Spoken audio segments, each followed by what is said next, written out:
Guarantee guarantee guarantee. ಇದು guarantee news. ಸುದ್ದಿ ಖಚಿತ, ನ್ಯಾಯ ನಿಶ್ಚಿತ.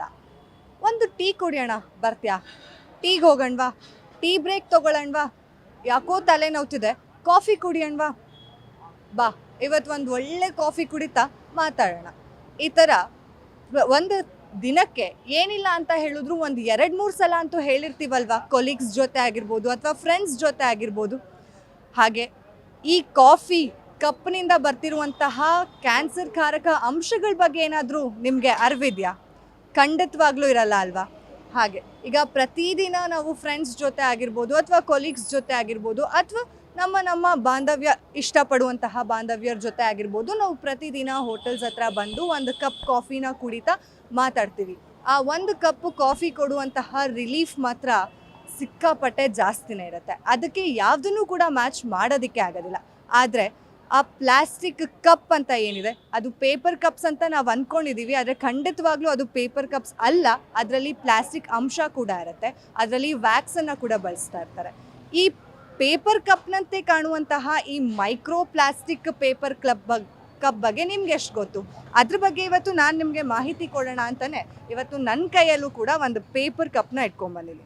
ಫಾರ್ ಎಕ್ಸಾಂಪಲ್, ಇದೇನಾದರೂ ಪೇಪರ್ ಕಪ್ ಆಗಿದ್ದಿದ್ರೆ ಇದರಲ್ಲಿ ನಾವು ನೀರನ್ನು ಹಾಕಿದ್ರೆ ಅಥವಾ ಕಾಫಿ ಟೀನ ಹಾಕಿದ್ರೆ ಅದು ಅಂದರೆ ಮೆತ್ತಗಾಗುವಂತಹ ಚಾನ್ಸಸ್ ಇರುತ್ತೆ. ಮೆತ್ತಗೆ ಆಗಬಾರ್ದು ಆ ಕಾಫಿ ಕಪ್ ಅಥವಾ ಪೇಪರ್ ಕಪ್ ಅಂತಂದರೆ ಅದರಲ್ಲಿ ಒಂದು ಮೈಕ್ರೋ ಪ್ಲಾಸ್ಟಿಕ್ಸ್ನ ಯೂಸ್ ಮಾಡಿರ್ತಾರೆ. ಆ ಮೈಕ್ರೋ ಪ್ಲಾಸ್ಟಿಕ್ ನಮ್ಮ ದೇಹದ ಒಳಗೆ ಹೋದರೆ ಅದು ಎಷ್ಟು ಹಾನಿಕಾರ ಅನ್ನೋದ್ರ ಬಗ್ಗೆ ಕೂಡ ಯಾರಿಗೂ ಅರಿವೇ ಇರೋದಿಲ್ಲ. ಕಾಫಿ ಕುಡಿತಾ ಇರ್ತಾರೆ, ಯಾವತ್ತಾದರೂ ಆ ಕಪ್ ನೋಡಿ ನಿಮ್ಗೆ ಅನಿಸಿದ್ಯಾ ಇದರಲ್ಲಿ ಮೈಕ್ರೋ ಪ್ಲಾಸ್ಟಿಕ್ ಇರ್ಬೋದು ಅಥವಾ ಈ ಸಾಫ್ಟ್ನೆಸ್ಗೋಸ್ಕರ ಏನೆಲ್ಲ ಕೆಮಿಕಲ್ಸ್ನ ಯೂಸ್ ಮಾಡಿರ್ಬೋದು ಅಂತ? ಇದರಲ್ಲಿ ವ್ಯಾಕ್ಸನ್ನು ಬಳಸಿರ್ತಾರೆ. ಈ ಟಚ್ ಆ್ಯಂಡ್ ಫೀಲಲ್ಲೇ ನಮಗೆ ಗೊತ್ತಾಗುತ್ತೆ ಇದು ಕಂಪ್ಲೀಟ್ ಪೇಪರ್ ಕಪ್ ಅಲ್ಲ ಅಂತ. ಇದು ಜಸ್ಟ್ ಓಕೆ, ಇದರಲ್ಲಿ ಒಂದು ಕಾಫಿ ಕುಡಿತೀವಿ ಅಂದರೆ ದಿನಕ್ಕೆ 2-3 ಟೈಮ್ ಕುಡಿತೀವ. ಆ 2-3 ಟೈಮ್ ನಾವು ಕಾಫಿ ಕುಡಿಬೇಕಂದಾಗ ಒಂದು ಕಪ್ನಲ್ಲಿ 25,000ಕ್ಕೂ ಹೆಚ್ಚು ಮೈಕ್ರೋ ಪ್ಲಾಸ್ಟಿಕ್ಸ್ ಇರುತ್ತೆ. 25,000ಕ್ಕೂ ಹೆಚ್ಚು ಮೈಕ್ರೋ ಪ್ಲಾಸ್ಟಿಕ್ ಅಂದರೆ 2 ಸಲ ಕುಡಿದ್ರೆ 50,000, 3 ಸಲ ಕುಡಿದ್ರೆ 75,000 ಅಷ್ಟು ಮೈಕ್ರೋ ಪ್ಲಾಸ್ಟಿಕ್ ನಮ್ಮ ದೇಹನ ಸೇರ್ತಾ ಇರುತ್ತೆ. ಈಗ ಒಂದು ಬಿಸಿ ಕಾಫಿ ಅಥವಾ ಟೀ ಅಥವಾ ನೀರನ್ನು ನಾವು ಪ್ಲಾಸ್ಟಿಕ್ ಪೇಪರ್ಗಳಲ್ಲಿ ಹಾಕ್ತೀವಿ ಅಂತ ಹೇಳಿದ್ರೆ, ಅಂದರೆ ಈ ಥರ ಪೇಪರ್ ಕಪ್ಸ್ನಲ್ಲಿ ಹಾಕ್ತೀವಿ ಅಂದರೆ ಎಷ್ಟು ಸಾವಿರ ಮೈಕ್ರೋ ಪ್ಲಾಸ್ಟಿಕ್ಸ್ ನಮ್ಮ ಬಾಡಿ ಒಳಗಡೆ ಹೋಗಿರುತ್ತೆ. ಇದು ನಮ್ಮ ದೇಹದೊಳಗಡೆ ಹೋದರೆ ಬರೀ ಕ್ಯಾನ್ಸರ್ ಅಷ್ಟೇ ಅಲ್ಲ, ಕಿಡ್ನಿ ಫೇಲ್ ಆಗುವಂತಹ ಚಾನ್ಸಸ್ ಕೂಡ ಇರುತ್ತೆ. ಇಲ್ಲದೇ ಇರೋ ಬರದೇ ಇರೋ ಕಾಯಿಲೆಗಳೆಲ್ಲ ಈ ಪ್ಲಾಸ್ಟಿಕ್ಸಿಂದ ಬರುತ್ತೆ ಅನ್ನೋದು ನಮಗೆ ತುಂಬ ವರ್ಷಗಳಿಂದ ಕೇಳ್ತಾನೆ ಬಂದಿದ್ದೀವಿ. ಹಾಗಾಗಿ ಪ್ಲಾಸ್ಟಿಕ್ಕನ್ನು ಕಂಪ್ಲೀಟಾಗಿ ನಿಯಂತ್ರಣ ಮಾಡಬೇಕು ಅಂತ ಹೇಳಿ ಸಾಕಷ್ಟು ಈಗಾಗಲೇ ಸರ್ಕಾರಗಳು ಕ್ರಮಗಳನ್ನು ತಗೊಂಡಿದ್ದಾವೆ. ಹೀಗಿರಬೇಕಾದ್ರೆ ಈ ಪ್ಲಾಸ್ಟಿಕ್ ಪೇಪರ್ ಕಪ್ಸ್ ಏನಿದೆ ಇದರಲ್ಲಿ ಬರೀ ಕಾಫಿ ಟೀ ಅಷ್ಟೇ ಅಲ್ಲ, ಜ್ಯೂಸ್ ಕುಡಿತಾರೆ, ನೀರು ಕುಡಿತಾರೆ, ಯಾವುದೇ ಫಂಕ್ಷನ್ ನೋಡಿದ್ರು ಅಲ್ಲಿ ಕಪ್ಸ್ಗಳಂತೂ ಇದ್ದೇ ಇರುತ್ತೆ. ಅದರದ್ದೇ ರಾಜ್ಯಭಾರ ಅಂತ ಕೂಡ ಹೇಳ್ಬೋದು. ಎಲ್ಲೇ ಹೋಗ್ತೀವಿ ಏನೇ ಅಂದರೂ ಒಂದ್ಸಲ ಅಲ್ವಾ ಯೂಸ್ ಮಾಡಿ ಹಾಕ್ಬಿಡ್ತೀವಿ. ಕಾಫಿ ಲೋಟ ತೊಳೆಯೋ ಅವಶ್ಯಕತೆ ಇರೋದಿಲ್ಲ ಅಂತ ಹೇಳಿ ಸಾಕಷ್ಟು ಜನ ಹೋಟೆಲ್ನವರು, ಅಂದರೆ ಈ ರೋಡ್ ಬೀದಿ ಬದಿಯಲ್ಲಿ ಸಿಗುವಂತಹ ಹೋಟೆಲ್ಸ್ನವರು ಕೊಡೋದೇ ಪ್ಲಾಸ್ಟಿಕ್ ಕಪ್ಸ್ನಲ್ಲಿ. ಬಿಡು, ಬರ್ತಾರೆ, ಟೀ ಕುಡಿತಾರೆ, ಮತ್ತೆ ಅದನ್ನು ಎಸಿತಾರೆ, ನಮಗೆ ತೊಳೆಯುವಂತಹ ತಲೆನೋವು ಇರೋದಿಲ್ಲ ಅಂತ ಹೇಳಿ ಸಾಕಷ್ಟು ಜನ ಈ ಪೇಪರ್ ಕಪ್ಗಳನ್ನು ಕೊಡ್ತಾರೆ. ದಿನಕ್ಕೆ ಸಾವಿರಾರು ಜನ ಟೀನ ಕುಡಿತಾರೆ, ಸಾವಿರಾರು ಜನ ಆ ಪೇಪರ್ ಕಪ್ಸ್ನ ಯೂಸ್ ಮಾಡ್ತಾರೆ.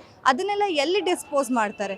ನಮ್ಮ ಪರಿಸರದಲ್ಲೇ ಡಿಸ್ಪೋಸ್ ಮಾಡಬೇಕು. ಅದನ್ನು ನಾವು ಆ ಕಪ್ಗಳನ್ನು ಎಸಿಬೇಕಾಗತ್ತೆ. ಆ ಕಪ್ಗಳು ನಾವು ಒಂದ್ಸಲ ಕುಡಿದು ಎಸೆದ್ರೂ ಕೂಡ ನಮ್ಮ ಜೀವನಕ್ಕೆ ಮತ್ತೆ ಬರ್ತಾನೆ ಇರುತ್ತೆ. ಅದರಲ್ಲಿ ಹೈಡ್ರೋಫ್ಲೋರಿಕ್ ಯೂಸ್ ಮಾಡಿರ್ತಾರೆ, ಹಾಗೆ ಪಾಲಿಮರ್ನ ಕೂಡ ಯೂಸ್ ಮಾಡಿರ್ತಾರೆ ಒಂದು ಕಪ್ನಲ್ಲಿ. ಇದೆಲ್ಲ ಕೆಮಿಕಲ್ ರಸಾಯನಿಕವನ್ನು ಉಪಯೋಗಿಸಿ ಬಳಸುವಂತಹ ಕಪ್ಗಳು.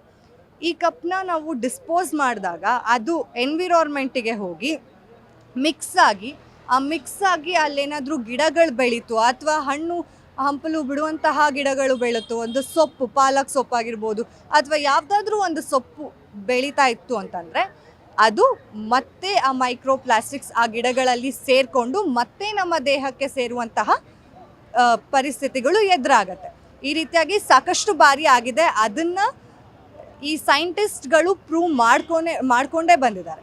ಹೀಗಿರಬೇಕಾದ್ರೆ ಈ ಪ್ಲಾಸ್ಟಿಕ್ ಕಪ್ಪು ಎಷ್ಟು ಸೇಫ್ ಅಂತ ನೀವು ಯೋಚನೆ ಮಾಡಿದ್ದೀರಾ? ಹೌದು, ತುಂಬ ಜನ ಪ್ಲಾಸ್ಟಿಕ್ ಅಂತ ಹೇಳಿದಾಗ ನಾವೊಂದು ಈ ಹಿಂದೆ ಬರ್ತಿತ್ತಲ್ಲ ಒಂದು ಸ್ಮಾಲ್ ವೈಟ್ ಟ್ರಾನ್ಸ್ಪರೆಂಟ್ನಲ್ಲಿ ಅದು ಪ್ಲಾಸ್ಟಿಕ್ ಕಪ್ ಅಂತ ಅನ್ಕೊತಿದ್ವಿ. ಇದನ್ನೆಲ್ಲ ಪೇಪರ್ ಕಪ್ ಅಂತಲೇ ಯೂಸ್ ಮಾಡಿದ್ದು. ತುಂಬ ಬಯೋಡಿಗ್ರೇಡಬಲ್ ಇದೆ, ಇದು ಪರಿಸರಕ್ಕೆ ತುಂಬ ಸ್ನೇಹವಾಗಿರುತ್ತೆ, ಇದು ಬಯೋಡಿಗ್ರೇಡಬಲ್ ಆಗುತ್ತೆ. ಸೊ ನಾವೆಲ್ಲ ಹಾಕಿದ್ರೂ ಅದು ಎನ್ವಿರಾನ್ಮೆಂಟಲ್ಲಿ ಎಕ್ಸೆಪ್ಟ್ ಆಗುತ್ತೆ ಅಂತ ಹೇಳಿ ಸಾಕಷ್ಟು ಜನ ಇದನ್ನು ಬಳಸೋದಕ್ಕೆ ಸ್ಟಾರ್ಟ್ ಮಾಡಿದ್ರು. ಇದರಲ್ಲಿರುವಂತಹ ವ್ಯಾಕ್ಸ್ನ ಅಂಶ ಹಾಗೆ ಮೈಕ್ರೋ ಪ್ಲಾಸ್ಟಿಕ್ ಅಂಶ ದಿನದಿಂದ ದಿನಕ್ಕೆ ಸಾವಿರಾರು ಜನರ ಪ್ರಾಣವನ್ನು ಸ್ಲೋ ಆಗಿ ಕೊಲ್ತಾನೆ ಇದೆ ಅಂತ ಹೇಳ್ಬೋದು. ಇದೊಂಥರ ಸ್ಲೋ ಪಾಯ್ಸನ್ ಅಂತ ಹೇಳಿದ್ರೂ ಕೂಡ ತಪ್ಪಾಗೋದಿಲ್ಲ. ಯಾಕಂದರೆ ನಮ್ಮ ಜನ ಈ ಪ್ಲಾಸ್ಟಿಕ್ ಪೇಪರ್ ಕಪ್ ಅನ್ನೋದೇನಿದೆ ಇದಕ್ಕೆ ತುಂಬಾ ಅಳವಡಿಸ್ಕೊಂಡ್ಬಿಟ್ಟಿದ್ದಾರೆ ಅವರ ಜೀವನ ಶೈಲಿಯಲ್ಲಿ. ಈ ಪೇಪರ್ ಕಪ್ ಕೂಡ ಒಂದಾಗಿದೆ. ನಾವು ಈ ಎಲ್ಲೇ ನೋಡಿದ್ರು ಈ ಕಾಫಿನ ಕುಡಿಬೇಕು ಅಂತಂದಾಗ ದೊಡ್ಡದಿದೆ ಆಗಿರ್ಬೋದು, ಅಲ್ಲಿ ನಾವು ಪ್ಲಾಸ್ಟಿಕ್ ಕಪ್ಸ್ಗಳನ್ನು ಸಾಮಾನ್ಯವಾಗಿ ನೋಡ್ತಾ ಇರ್ತೀವಿ. ಇದೆಲ್ಲದಕ್ಕೂ ಇನ್ನೊಂದು ಪರಿಹಾರ ಏನಪ್ಪ, ಓಕೆ ಇವಾಗ ಪೇಪರ್ ಕಪ್ಸಲ್ಲಿ ಕುಡಿಬಾರ್ದು, ಅದರಲ್ಲಿ ಒಂದಷ್ಟು ಕೆಮಿಕಲ್ ಅಂಶಗಳಿದೆ ಅಂತಂದರೆ ಯಾವುದರಲ್ಲಿ ಕುಡಿಬೋದು ಅಂತ ಕೇಳಿದ್ರೆ ಪುರಾತನ ಕಾಲದಿಂದಲೂ ನಾವು ಫಾಲೋ ಮಾಡ್ಕೊಂಡು ಬಂದಿರೋದೇ ಈ ಮಡಿಕೆಯಲ್ಲಿರುವಂತಹ ಈ ಮಣ್ಣಿನ ಕಪ್ಗಳು ಹಾಗೆ ಸ್ಟೀಲ್ ಕಪ್ಸ್. ಸಾಕಷ್ಟು ಹೋಟೆಲ್ಗಳಲ್ಲಿ ಇವತ್ತಿಗೂ ಕೂಡ ಸ್ಟೀಲ್ ಕಪ್ಸ್ಗಳನ್ನು ಯೂಸ್ ಮಾಡ್ತಾರೆ, ಸ್ಟೀಲ್ ಕಪ್ನಲ್ಲೇ ಕಾಫಿ ಕೊಡ್ತಾರೆ. ಆದರೆ ಕೆಲವರು ಸ್ಟೀಲ್ ಕಪ್ಸ್ನ ಬೇಡ ಅಂತ ಹೇಳಿ ಪ್ಲಾಸ್ಟಿಕ್ ಕಪ್ಗಳನ್ನು ತಗೊಂಡು ಕಾಫಿ ಕುಡಿಯೋರ ಸಂಖ್ಯೆ ಕೂಡ ಇದೆ. ಅದನ್ನು ಸಾಕಷ್ಟು ಬಾರಿ ನೀವು ನಮ್ಮ ಫ್ರೆಂಡ್ಸ್ ಜೊತೆ ಅಥವಾ ಫ್ಯಾಮಿಲಿ ಜೊತೆ ಹೋದಾಗೇ ಎಕ್ಸ್ಪೀರಿಯನ್ಸ್ ಮಾಡಿರ್ತೀವಿ. ಈಗಿರಬೇಕಾದ್ರೆ ಸ್ಟೀಲ್ ಕಪ್ನಲ್ಲಿ ಯಾರಾದರೂ ಕಾಫಿ ಕೊಡ್ತಾರೆ ಹೋಟೆಲ್ನಲ್ಲಿ ಅಂತಂದರೆ ನೀವು ಖುಷಿಯಾಗಿ ತೊಗೋಬೋದು. ಯಾಕಂದರೆ ಅದರಲ್ಲಿ ಯಾವುದೇ ರೀತಿಯಾದಂತಹ ಕೆಮಿಕಲ್ಸ್ ಇರೋದಿಲ್ಲ, ಮೈಕ್ರೋ ಪ್ಲಾಸ್ಟಿಕ್ಸ್ ಇರೋದಿಲ್ಲ ಆ್ಯಂಡ್ ಎನ್ವಿರಾನ್ಮೆಂಟಲ್ ಫ್ರೆಂಡ್ಲಿ ಕೂಡ ಇರುತ್ತೆ. ಹಾಗಾಗಿ ನೀವೇನಾದರೂ ಕಾಫಿ ಕುಡಿತೀನಿ ಪ್ಲಾಸ್ಟಿಕ್ ಕಪ್ನಲ್ಲಿ ಅನ್ನೋದೇನಾದರೂ ಬಂತು ಅಂದರೆ 1000 ಸಲ ಯೋಚನೆ ಮಾಡಬೇಕು. ನಿಮ್ಮ ದೇಹಕ್ಕೆ ಅಷ್ಟೇ ಅಲ್ಲ, ಪರಿಸರಕ್ಕೂ ಅದು ಹಾನಿಕಾರ ಆಗತ್ತೆ. ಇದೇ ಹೊತ್ತಿನ ಸ್ಪೆಷಲ್ ಸ್ಟೋರಿ. ನೋಡ್ತಾ ಇರಿ ಗ್ಯಾರಂಟಿ ನ್ಯೂಸ್. ಕ್ಯಾಮ್ರಾ ಪರ್ಸನ್ ಪೃಥ್ವಿ ಜೊತೆ ಚಂದನ. ಗ್ಯಾರಂಟಿ ನ್ಯೂಸ್, ಸುದ್ದಿ ಖಚಿತ, ನ್ಯಾಯ ನಿಶ್ಚಿತ.